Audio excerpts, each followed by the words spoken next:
compartir con ustedes otro concepto de pensamiento. Estos conceptos que nos hemos propuesto revisar para, bueno, para profundizar un poco lo que consideramos es cada una de esas cosas fundamentales que entran y forman parte de nuestra vida y de nuestra vida racional y que desde ahí alimenta la vida emocional, la vida conductual, la vida de relaciones, la vida y sobre todo la vida del pensamiento, esos pensamientos que nos diferencian del resto de la naturaleza que conocemos y que entonces nos lleva a profundizar, a proponer, a recordar, a vivir y a proyectarnos en el futuro. El concepto de hoy es un concepto muy importante, es el concepto que está en el número 60 y se corresponde con la memoria. Y la memoria, como vemos y como veremos, es algo fundamental para todos los procesos del ser humano, para el proceso evolutivo del ser humano individual en su vida o colectivo, como grupo, como sociedad, inclusive como realidad macro, el ser humano, el género humano. ¿Qué pasa con esto y la memoria? Por supuesto que la memoria ha sido fundamental. Entonces vamos a conceptualizarla y la conceptualizamos como la capacidad que tiene cualquier personalidad, individual o colectiva, como siempre. ¿Para qué? Para recordar con certeza y con nitidez los eventos del pasado.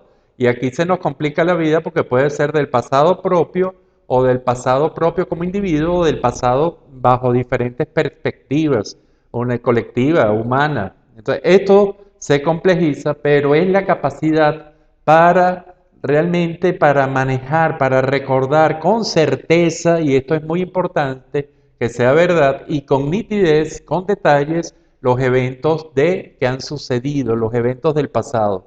Y esto nos lleva a, primero, a conformar la memoria como uno de los elementos básicos del mapa psicológico.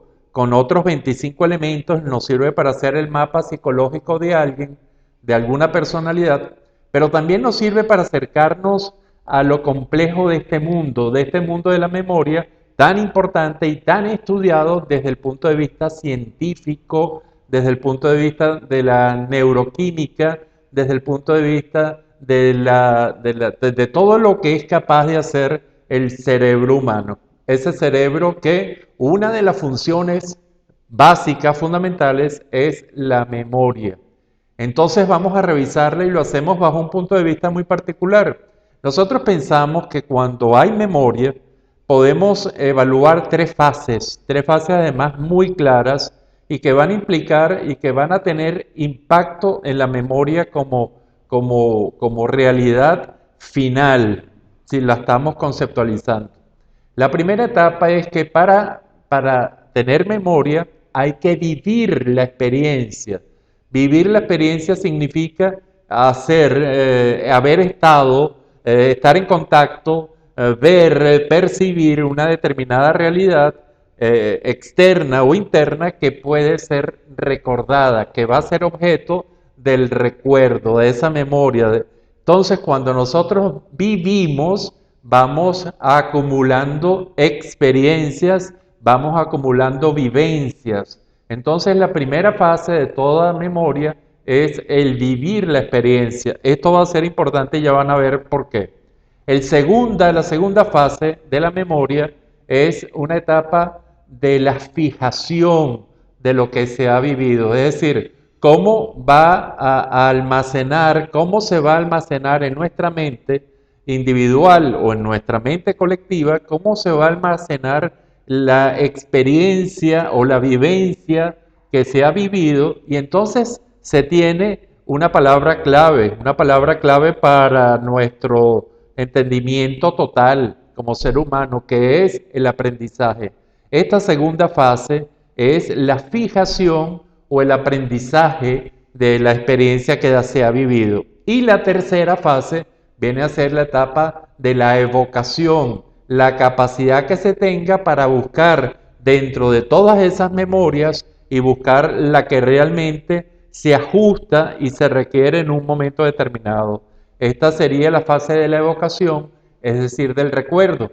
Y aquí entonces tenemos, al tener las tres fases, vivir, fijar o aprender y evocar o recordar, podemos hacer un análisis más o menos de nuestra capacidad de memoria. Lo hacemos inclusive como individuos.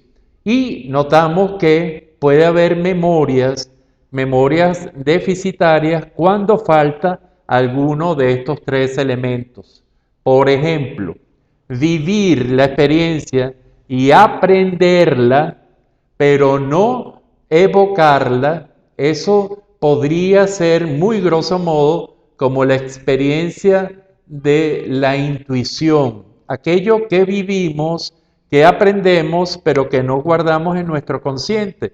Entonces queda la intuición como una memoria que está ahí y que mucha gente, y sobre todo con el desarrollo de la inteligencia reactiva, de la que requiere rapidez, uno puede realmente accesar rápidamente a ese recuerdo y puede inclusive hacerlo consciente, pero mientras tanto va a estar como una experiencia vivida y una experiencia realmente fijada, pero no evocada conscientemente. Eso sería una memoria muy, pero muy interesante. La segunda sería de estas memorias deficitarias, podría ser que se viva la experiencia y se pueda evocar, pero realmente no hay aprendizaje. Esta quizás es muy difícil de aprender, de comprender, pero uno lo puede ver, por ejemplo, en mucha gente que tiene automatismos, es decir, que evoca un recuerdo, lo puede evocar, ha vivido la experiencia, pero no hay un aprendizaje. Aquí hay un automatismo, aquí hay muchos factores que se pueden ver y este fenómeno que nos parece tan extraño concienciar, tomar en conciencia, realmente es mucho más frecuente de lo que pensamos. Por ejemplo, cuando usted va por una calle de su ciudad y como la ve todos los días, no ha aprendido, pero puede, con algún ejercicio, puede evocar. Y el tercero, la tercera experiencia, es muy importante, inclusive desde el punto de vista judicial, porque muchas han sido sus víctimas legales de este déficit de memoria, que sería cuando la gente puede fijar un aprendizaje y evocar realmente un recuerdo, pero de algo que no ha pasado, o por lo menos que no ha pasado en la parte externa, en la realidad.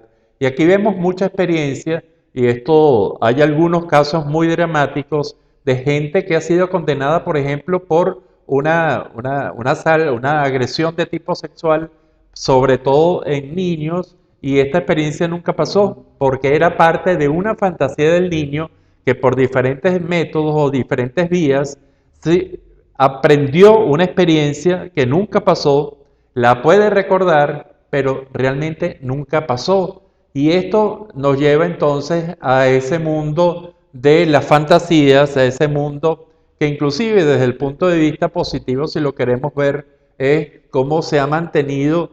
Nosotros no vivimos las grandes batallas de, por ejemplo, de nuestras independencias, pero sabemos de ella y la podemos evocar, pero la podemos evocar sin haberla vivido. Y esto realmente forma parte de la memoria, de verdad que es un fenómeno apasionante, es un fenómeno sobre el cual se fundamenta nuestra vida muchas veces, el aprendizaje, las vivencias, la capacidad de recuerdo, la evocación.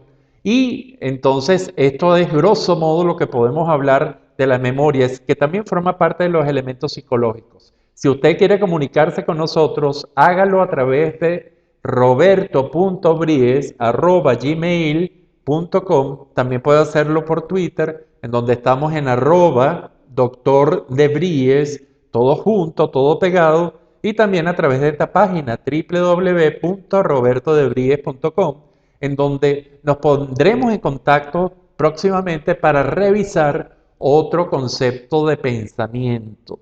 El de hoy, apasionante, la memoria. ¿Sabe usted cómo recuerda? Será hasta la próxima.